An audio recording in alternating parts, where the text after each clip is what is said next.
Good afternoon students. तो कैसे हैं आप सब? मैं साहिल रावत, आपका इंग्लिश मेंटोर। स्वागत करता हूं बच्चों आपका अच्छी क्लास में। तो चलते हैं सीधा क्लास की तरफ। और लास्ट क्लास में बच्चों हम क्वेश्चन आंसर्स कर रहे थे, उसी को आगे कंटिन्यू करेंगे आज। And today's question, first question is how did the instructor build a swimmer out of Douglas. यानी कि जो इंस्ट्रक्टर थे उन्होंने डगलस को कैसे एक अच्छे स्विमर में, अच्छे तैराक में कन्वर्ट किया, क्योंकि पहले वो स्विमिंग करने से बहुत ज्यादा डरा करते थे, लेकिन किस तरह से उन्होंने इस डगलस के डर को दूर किया और उन्हें एक अच्छा स्विमर बनाया। तो इसका आंसर आप लिखेंगे the instructor worked gradually on Douglas psychology. जो इंस्ट्रक्टर है उसने सबसे पहले डगलस की साइकोलॉजी पर काम किया। Moved on to his physical movements, और फिर उसके बाद उसकी फिजिकल मूवमेंट्स जो थी उनको सुधारा। And then integrated each part to build a swimmer out of him. और फिर एक एक करके उन्हें सारे पार्ट, स्विमिंग के सारे पार्ट सिखाए, और लास्ट में उन सभी पार्ट्स को क्या किया बच्चों? इंटीग्रेट किया, यानी कि एक साथ जोड़ करके ही build a swimmer out of him, यानी कि उसे एक अच्छा स्विमर बनाया। इनिशियली, यानी कि शुरुआत में he made Douglas swim back and fourth across the swimming pool. सबसे पहले उन्होंने डगलस को आगे पीछे स्विमिंग पूल में तैरना सिखाया, so that he could get used to it, ताकि वो उसकी आदत डाल सके। Use an elaborate mechanism with a rope, और उन्होंने जो मैकेनिज्म यूज किया उसमें वो एक रोप यानी कि एक रस्सी, belt, pulley and an overhead cable का यूज किया करते थे to help them stay connected, ताकि वो दोनों आपस में कनेक्ट रह सके। अगर इन केस डगलस डूबने लगे तो वो उसको बचा पाए। While Douglas was in the pool, और डगलस पूल में रहा करते थे। Then one by one he made Douglas master the individual techniques of swimming, और फिर एक एक करके उन्होंने स्विमिंग की जितनी भी टेक्निक्स होती हैं वो डगलस को सिखाई। Like putting his head in the water, जैसे कि सबसे पहले होता है आपको ये सीखना कि आप किस तरह से पानी के अंदर अपने सर को रख सकते हैं। Excelling and inhaling while in water, यानी कि पानी में रहते हुए आप कैसे इनहेल और एक्सेल करेंगे। मूवमेंट्स ऑफ द हैंड्स, फिर हाथों की मूवमेंट सिखाई कि किस तरह से आपको अपने हाथों को चलाना है। बॉडी, लेग्स, अपनी बॉडी को कैसे रखना है, और लेग्स की मूवमेंट क्या होनी चाहिए। Finally he integrated these perfected steps, और फिर लास्ट में उन्होंने जितने भी स्टेप्स उनको सिखाए थे सबको क्या कर दिया बच्चों? इंटीग्रेट कर दिया, यानी कि कंबाइन कर दिया steps into a whole experience of swimming for Douglas. और फिर वो पूरा जाके एक अच्छा एक्सपीरियंस बना डगलस के लिए, और वो स्विमिंग सीख पाए। तो इस आंसर को नोट करेंगे स्टूडेंट्स कि कैसे जो विलियम डगलस हैं उनके इंस्ट्रक्टर ने उसकी हेल्प करी एक अच्छा तैराक बनने में।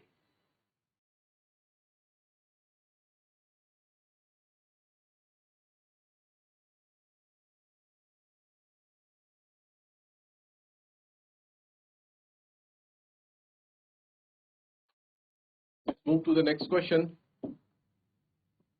Why does Douglas, as an adult, recount our childhood experience of terror and his conquering of it? क्यों अब डगलस, जबकि वो एक बड़े एडल्ट हो चुके हैं, वो अपने बचपन के इस एक्सपीरियंस को याद करते हैं जिसमें वो बहुत ज्यादा डर गए थे, and his conquering of it, और उन्होंने किस तरह से उसको कॉन्कर किया, यानी कि उस पर जीत हासिल करी। What larger meaning does he draw from his experience? यानी कि जो उनका ये एक्सपीरियंस था उससे वो क्या सीख लेते हैं, एक लार्जर क्या मीनिंग ड्रॉ कर पाते हैं, उसका आखिर उसका एक गहरा मतलब क्या है उनके जीवन में। ठीक है बच्चों, उसका आंसर आप लिखेंगे Douglas recounts his childhood experience at the YMCA pool to enable the readers। वो इस बात को, अपने चाइल्डहुड के एक्सपीरियंस को इसलिए हमारे साथ शेयर कर रहे हैं ताकि जो रीडर्स हैं, जो इसे पढ़ रहे हैं, वो समझ सकें, to understand the exact nature and intensity of the terror. यानी कि जो डर है वो एक इंसान के लिए कितना घातक होता है, उसका व्यवहार, उसका नेचर कैसा होता है टेरर का, और वो कितनी इंटेंसिटी तक हमें हमारी लाइफ में क्या कर सकता है बच्चों? हमें अफेक्ट कर सकता है। The fear of being surrounded by the water, the fear of putting his head in the water, जैसे कि पानी के पास आते ही डर जाना, पानी में सर डालते ही डरना। द फियर ऑफ चोकिंग, यानी कि दम घुट के मरने वाली जो डर होता है। And the fear of his limbs going numb, और अपने हाथ पैर एकदम पैरालिसिस जैसे फील करना, could not have been explain to a reader unacquainted with Douglas childhood experience. जब तक वो अपने इस चाइल्डहुड का एक एक्सपीरियंस, बचपन का जो उनका अनुभव है, उसे हमारे साथ शेयर नहीं करते, वो डायरेक्ट हमें बताने लग जाते कि पानी से डरना कैसा होता है, किस तरह से चोक होने का डर रहता है, तो हम शायद जो रीडर्स हैं उसे उतनी भली भांति समझ ना पाते। In that case, the elaborate strategy adopted by the author. इसलिए जो ऑथर है वो एक elaborate strategy को अपनाते हैं. elaborate यानी कि जो अपना जो भी एक्सपीरियंस है उसको पूरी तरह से वो completely describe करते हुए बताते हैं. And his instruction and the time taken by him to learn or master even simple things. और वो साथ ही साथ ये भी बताते हैं कि फिर कैसे उन्होंने इस डर को हटाने के लिए छोटी छोटी चीजों पे क्या किया, मास्टरी हासिल करी. दो put in the perspective of his fear of water. और तब जाके वो अपने जो फियर ऑफ वाटर था उसको मद्देनजर रखते हुए वो इसको दूर कर पाए. Could not have been understood properly. और अगर वो ऐसा नहीं करते तो शायद हम एज अ रीडर कभी इस बात को उतनी बारीकी से समझ नहीं पाते. बाय कोटिंग रूजवेल्ट, लास्ट में वो रूजवेल्ट की कही हुई बात भी बताते हैं. All we have to fear is fear itself. यानी कि अगर हमें किसी चीज से डरना है तो वो स्वयं डर से डरना है. ठीक है, यानी कि हमें कभी डरना नहीं है. Douglas indicates the larger meaning that he draws from his experience. वो इससे एक बड़ा मीनिंग निकालते हैं, इसका एक बड़ा अर्थ निकालते हैं. For him, the importance of life became evident when he encountered death. यानी कि जो जीवन का महत्व है, इम्पोर्टेंस ऑफ लाइफ, जीवन का महत्व, जब वो मृत्यु के बहुत ही निकट आ जाते हैं तब उसके बाद से उनके लिए जो जीवन का महत्व है और ज्यादा बढ़ जाता है. और rather it's proximity threatening his life. और जब वो इस खतरे को महसूस करते हैं अपने जीवन में तो वो जान पाते हैं कि जो जीवन है, लाइफ है, वो कितनी ज्यादा वैल्यूएबल है, कितनी ज्यादा अनमोल है. आई होप स्टूडेंट्स इतना क्लियर है आपको इस क्वेश्चन में.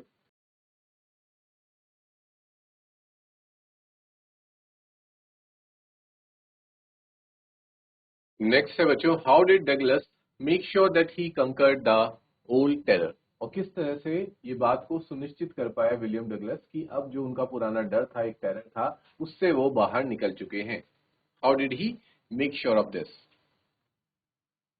इसका आंसर आप लिखेंगे, even after the swimming training was over. यानी कि स्विमिंग की ट्रेनिंग खत्म हो चुकी थी, उन्हें अच्छे से स्विम करना आ चुका था, उन्हें इंस्ट्रक्टर की जरूरत नहीं थी.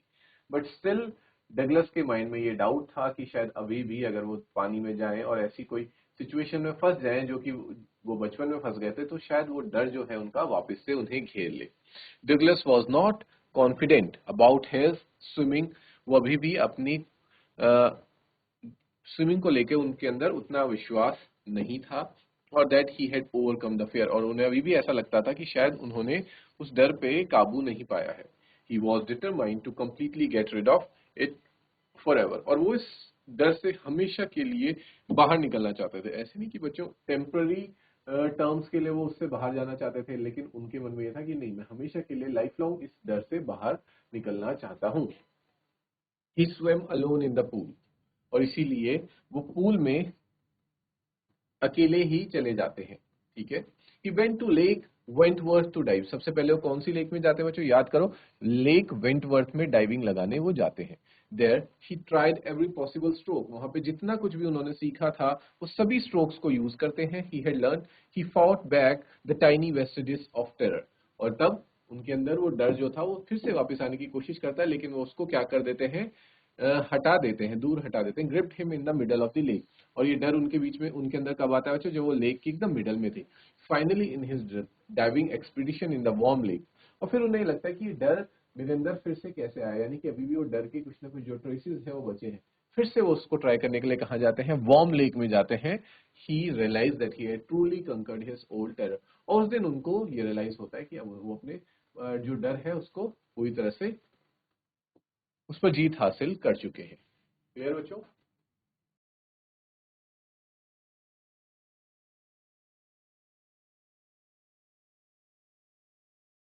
नेक्स्ट क्वेश्चन बच्चों. If someone else had narrated Douglas experience. अगर ये जो डगलस का अनुभव था वो किसी और ने आपके सामने नरेट किया होता, बताया होता, how would it have deferred from this account. वो इस अकाउंट से, यानी कि जिस तरह से आपको बताया गया उससे कैसे भिन्न होता, कैसे अलग होता. Write out a simple paragraph or paragraphs from this text from the point of view of third person or observer. अब आपको क्या बनना है बच्चों, आपको यहाँ पे राइटर बनना है और आपको समझना है कि आप विलियम डगलस हैं, आपके साथ कुछ ऐसा अनुभव बचपन में हुआ है और फिर आपको ये कहानी अपने तौर पर लिखनी है. To find out which style of narration would you consider to be more effective. और फिर आप ये देखेंगे कि कौन सा स्टाइल ज्यादा इफेक्टिव है एंड वाई. मतलब अब आप एक एज अ थर्ड पर्सन आप इस कहानी को लिखेंगे, क्योंकि विलियम डगलस ने इसे एज अ फर्स्ट पर्सन में लिखा है, क्योंकि उनके साथ चीजें उन्होंने एक्सपीरियंस करी, तो उन्होंने अपने पॉइंट ऑफ व्यू से चीजें लिखी है। हमें as an observer's point of view से चीजों को नरेट करके बताना है।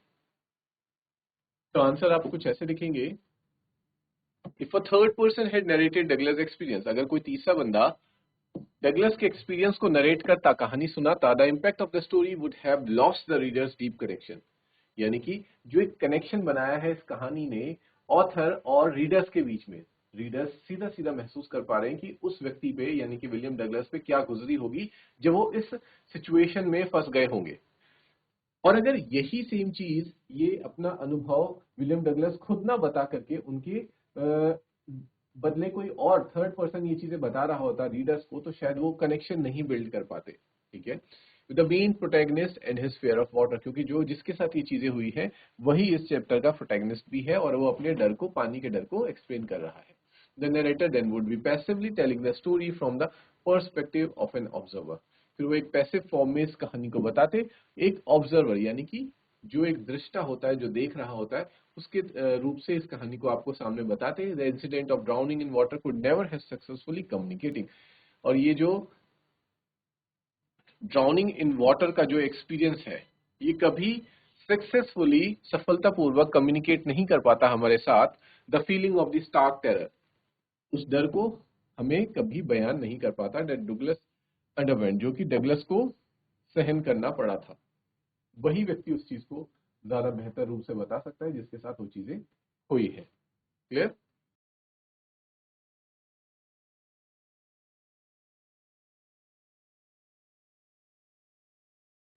इन थर्ड पर्सन नैरेटिव, अगर थर्ड पर्सन के नैरेटिव से हम बात करें, the 8th and 9th paragraph of the story would be as follows. यहाँ पे बच्चों आपको एग्जाम्पल के तौर पर 8th और 9th पैराग्राफ को एक थर्ड पर्सन के पर्सपेक्टिव से बताए गए हैं, किस तरह से ये नरेट की जाती कहानी आपके सामने। तो आपके सामने थर्ड पैराग्राफ कुछ ऐसे लिखा गया है कि field at the surface of the water, क्योंकि याद रखो बच्चों, यहाँ पे क्या था, जब डगलस अपने पॉइंट ऑफ व्यू से बता रहे थे तो बोलते I failed at the surface of water, लेकिन क्योंकि अब हम एक थर्ड पर्सन की तरह से बता रहे थे तो ये होगा he failed at the surface of the water, swallowed and choked।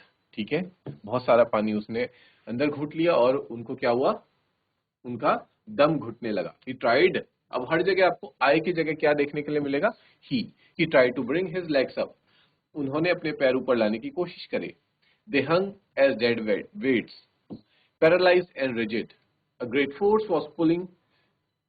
यहाँ पे बच्चों देखो, मी के जगह क्या आ चुका है, आपने चैप्टर में देखा था मी लिखा था, यहाँ पे पुलिंग हिम हो गया। Under he again screamed but only the water heard him, मी की जगह him। he had started on the long journey, उन्होंने फिर से लॉन्ग जर्नी स्टार्ट करी back to the bottom of the pool।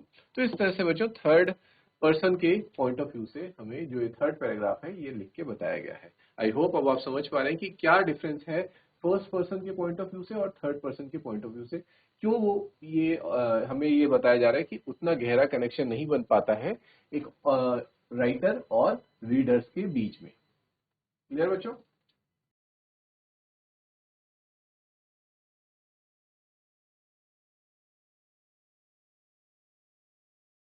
अगला पैराग्राफ देखते हैं। He struck at the water as he went down, यहाँ पे फिर से हमें ही करके बताया जा रहा है कि वो जब पानी में नीचे गया तो वो फंस गया। एक्सपेंडिंग हिज स्ट्रेंथ, वो अपनी स्ट्रेंथ यूज कर रहा था, जबकि वहां पे हम देखते हैं चैप्टर में एक्सपेंडिंग माई स्ट्रेंथ, वहां पे बच्चों हम माई लिख रहे थे, माई देख रहे थे, यहाँ पे हम अब हिज कर रहे हैं। क्यों? थर्ड पर्सन के पॉइंट ऑफ व्यू से है ये। As one in a nightmare fights an irresistible force, बाकी सारी चीजें सेम है। He had lost all his breath, his lungs ached, यहाँ पे हिज हो गया बच्चों, माई की जगह हिज हेड, वहां पे माई हेड था, यहाँ पे फिर से his head throbbed, he was getting dizzy but he remembered the strategy. He would spring from the bottom of the pool, कि वो पूल के बॉटम में जाके स्प्रिंग की तरह एक जंप लगाएगा, and come like a cork to the surface, और सरफेस पे आ जाएगा। He would lie flat on water, strike out with his arms and thrash with his legs, then he would get to the edge of the pool and be safe. तो ये बच्चों हमने देखा कि कैसे है, थर्ड पर्सन के point of view से है।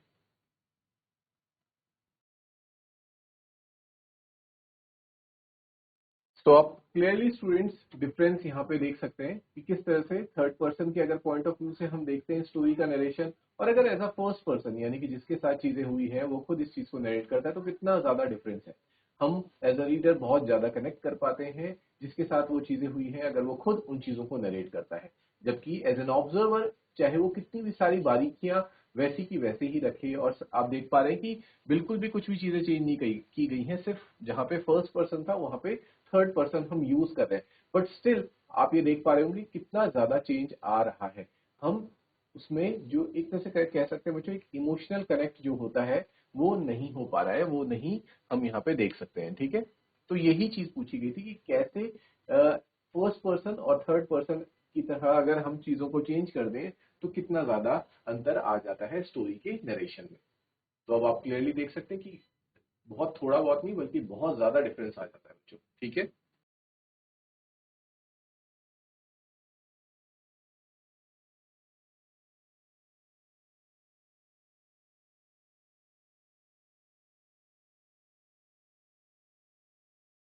So it is only the first person narrative that keeps the reader gripped, यानी कि अगर हम सिर्फ और सिर्फ फर्स्ट पर्सन के नैरेटिव से इस कहानी को पढ़ते हैं तब जाके ही जो रीडर्स हैं यानी कि हम जो कहानी पढ़ रहे हैं वो उस कहानी से जुड़े रह सकते हैं। It makes the experience more relevant, इससे जो एक्सपीरियंस है अनुभव है वो और ज्यादा रेलिवेंट लगता है। Tangible for the reader, tangible यानी कि हम ऐसा लगता है कि हम खुद भी उससे कनेक्ट हो गए हैं।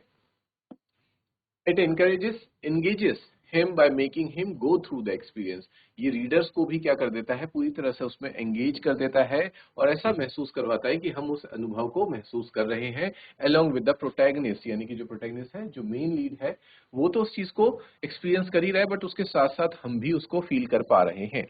The desperation and helplessness of being in water, यानी कि जब वो पानी में था तो जिस तरह से वो अपने आप को हेल्पलेस फील कर रहा था, एक डेस्परेशन था उसके अंदर पानी से बाहर निकलने का, उस चीज को सेम चीज को हम भी अनुभव करते हैं of being in water which has almost become fatal, जो कि एक बहुत ज्यादा जानलेवा हो गया था किसके लिए, ऑथर के लिए। The mental and physical agony of trying to survive the crisis, कि उस क्राइसिस में कैसे अपने आप को जिंदा रखना है उसके लिए जो बार बार कोशिश कर रहा था, उस वजह से बच्चों मेंटल और फिजिकल एग्नी यानी कि एक थकान एक चिड़चिड़ापन वो उसके अंदर आ रहा था। The long struggle of overcoming the fear, एक बहुत बड़ा स्ट्रगल चला उसका इस फियर्स को फियर से जीतने में, bit by bit, and the jubilation of conquering it, और लास्ट में जब वो उससे जीत जाते हैं तो उसका जुबिलेशन यानी कि उसका आप कह सकते हो बच्चों सेलिब्रेशन, ठीक है, उस चीज को एक सेलिब्रेट करना, उसकी खुशी मनाना कि मैंने आखिरकार उस डर को कॉन्कर कर लिया। ये सारी चीज हम भी एक्सपीरियंस करते हैं। All make the reader feel part of the experience, हम सबको भी ऐसा लगता है कि हम भी कहानी का एक हिस्सा ही बन चुके हैं। The first person narrative makes the story a fast paced, first person के नैरेटिव से ये जो कहानी है बहुत फास्ट पेस लगती है and urgent reading for the readers, और रीडर्स को ऐसा महसूस होता है कि ये सारी चीजें बहुत तेजी तेजी से वो समझ पा रहे हैं, और अर्जेंट रीडिंग यानी कि उनको मन करता है कि उस चीज को कंप्लीट करने से पहले स्टोरी को मतलब स्टोरी एक तरह से बोरिंग नहीं होती उनके लिए, एक अर्जेंट रीडिंग बन जाती है यानी कि वो पढ़नी ही पढ़नी है जब तक कि वो उसकी कंक्लूजन तक ना पहुंच जाए। All this would have been lost, ये सारी चीजें नहीं रहती अगर it had been a third person narrative, third person का नैरेटिव होता तो जितनी भी चीजों की हमने बात करी कि खुद को उस कहानी से जोड़ पाना, खुद को ऐसे महसूस करना कि आप भी कहानी का हिस्सा हैं, ये सारी चीजें प्रेजेंट नहीं होती from the point of view of an observer, अगर ऑब्जर्वर के पॉइंट ऑफ व्यू से हम चीजों को देखते। आई होप बच्चों अब ये क्वेश्चन आपको कंप्लीटली क्लियर हो चुका है।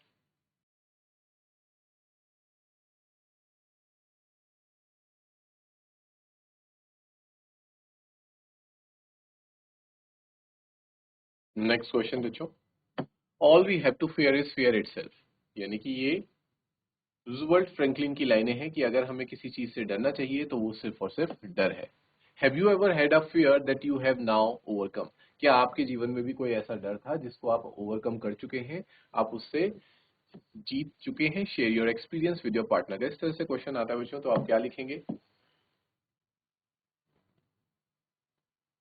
You will start with everyone has some or other fear that has been overcome, कि हर व्यक्ति के पास कुछ ना कुछ तो डर होता है या फिर जिससे वो डर से बाहर निकल चुका होता है। Think about one such experience from your life. आप उसमें से, अपने लाइफ में से किसी एक एक्सपीरियंस को खोजिए. It may be anything associated to activities that you know engage with ease but were scared earlier. जिन चीज़ों को आप बहुत ही आसानी से आज की डेट में कर लेते हैं, लेकिन शुरुआत में वो बहुत मुश्किल हुआ करती थी. वो हो सकता है ड्राइविंग हो, स्केटिंग हो, पब्लिक स्पीकिंग हो, पार्टिसिपेटिंग इन अ कॉम्पिटिशन, और ओवरकमिंग स्टेज फियर, या फिर स्टेज में जाने से अगर आप डरते हो. After you have found one such example from your life, अगर आपको अपने जीवन में कुछ ऐसा मिलता है कि जिस चीज से आप डरते हैं, रिकलेक्ट द रीजन. सबसे पहले जानिए कि क्या कारण है जिस वजह से आप वो काम करने से डरते हैं, और या फिर वो चीज आपको डराती है. Recollect the efforts you and other people put in to help you get rid of it. और फिर ये कोशिश कीजिए कि आप कितनी एफर्ट्स लगा रहे हैं उस डर से बाहर निकालने के लिए. Discuss the detail experience with your partner in the class. और इन सब चीजों को आप अपनी क्लास में अपने जो फ्रेंड्स हैं उनके साथ डिस्कस करेंगे. और इसी के साथ बच्चों, हमारा जो चैप्टर था डीप वाटर, इसके क्वेश्चन आंसर्स का जो ये सीरीज थी, ये यहाँ पे खत्म हो जाती है. Now we will meet in the next class. Till then, take care, have a good day, and thank you.